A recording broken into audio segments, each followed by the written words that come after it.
खबर परिणीति चोपड़ा और आप नेता राघव चड्ढा की सगाई की तारीख आप जानना चाहेंगे। दरअसल इनकी बहुत सारी तस्वीरें भी सामने आ रही हैं और सोशल मीडिया पर इसको लेकर काफी लोगों में क्रेज भी है, जमकर चर्चाएं भी हो रही हैं। तारीख का कोई ऐलान तो नहीं हुआ है, लेकिन कहा यह जा रहा है कि जल्द ही दोनों की सगाई होने वाली है।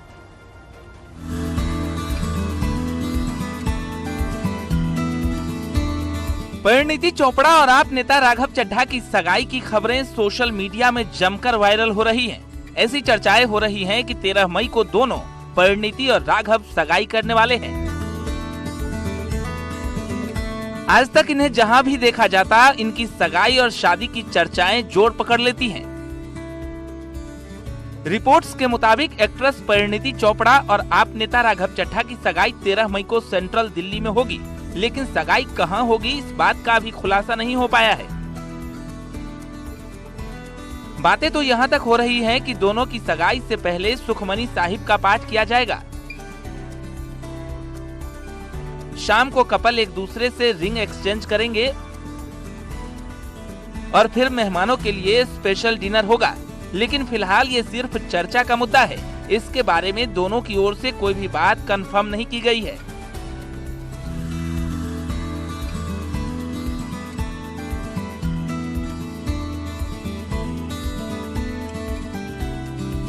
कहा यह भी जा रहा है कि दोनों की सगाई के लिए सिर्फ करीबी लोगों को इनवाइट किया जाएगा।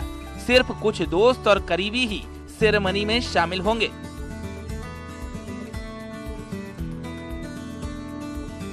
खबरों की माने तो परिणीति चोपड़ा और राघव चड्ढा अक्टूबर के महीने में 7 फेरे ले सकते हैं। दोनों की शादी की डेट तो सामने नहीं आई है, लेकिन ये कहा जा रहा है कि जब परिणीति की बहन प्रियंका चोपड़ा भारत आएंगी तो उसी दौरान परिणीति और राघव चड्ढा की शादी हो सकती है।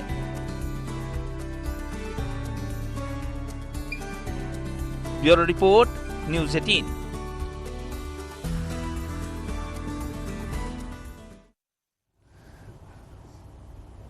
असद ने एक कसम खाई थी और वो कसम थी कि उमेश के सीने में वो ही गोली मारेगा।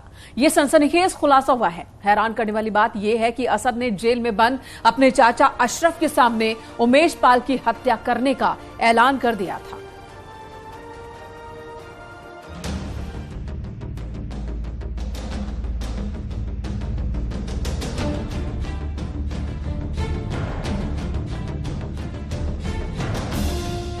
असद की आखिरी कसम। उमेश की हत्या की खाई थी कसम।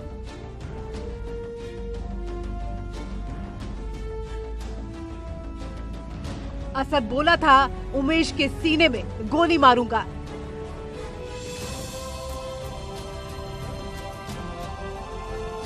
उमेश पाल की हत्या को लेकर एक और बड़ा खुलासा हुआ है और ये खुलासा हुआ असद को लेकर।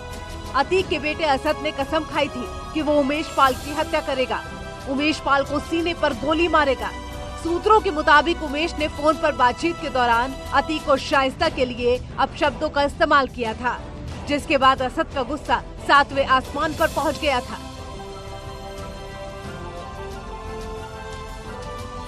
इसके बाद उमेश की हत्या का षड्यंत्र रचा गया था।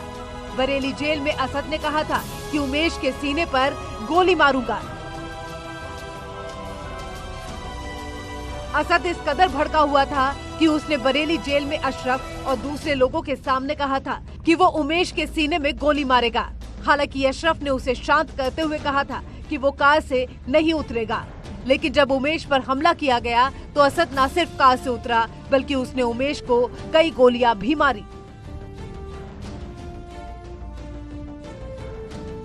उसमें से एक उमेश के सीने पर लगी थी। असद की इस कसम को लेकर असद के दोस्त आतिन जफर ने पुलिस की पूछताछ में खुलासा किया है।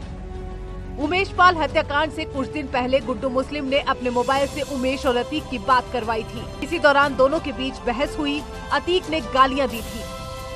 अतीक ने गालियां दी तो उमेश ने भी पलटकर गाली गलौज की। इसके साथ ही उसने शाइस्ता के बारे में भी टिप्पणी करी। शायद किसी ने पहली बार अतीक को सामने से गाली दी थी। इसे लेकर अतीक भड़का तो पूरा कुनबा उमेश के खून का प्यासा हो गया। 11 फरवरी को असद गुलाम, गुड्डू मुस्लिम, विजय चौधरी उर्फ उस्मान समेत सभी लोग बरेली जेल पहुंचे थे। इसके बाद उमेश की हत्या की पूरी प्लानिंग तैयार की गई थी। प्लान के मुताबिक असद को गाड़ी से नीचे नहीं उतरना था, लेकिन जब वो उमेश की हत्या के लिए पहुंचा तो असद के सर पर खून सवार हो गया।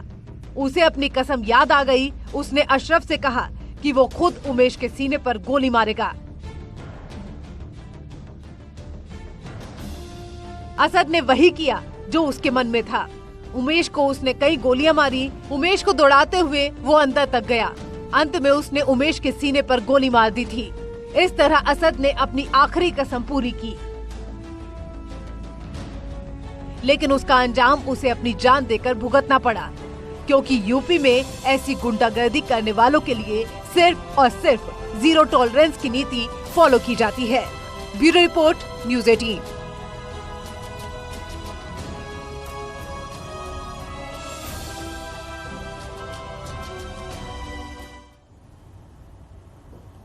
और वहीं शाइस्ता भी फरार है, उसका भी कोई सुराग हाथ नहीं लग रहा है। लेकिन इसी बीच शाइस्ता की नई साजिश का खुलासा हो गया। क्या है ये नई साजिश शाइस्ता की, इस रिपोर्ट में देखें।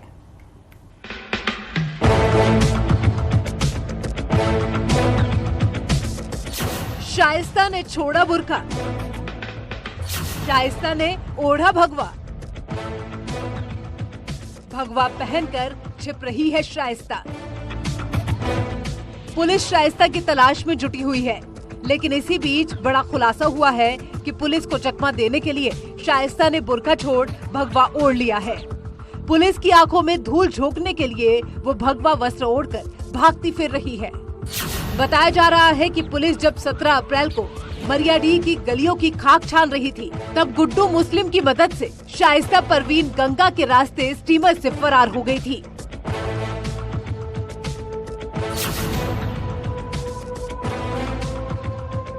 बताया जा रहा है कि शाइस्ता परवीन स्टीमर से गंगा के रास्ते संगम इलाके में पहुंची थी।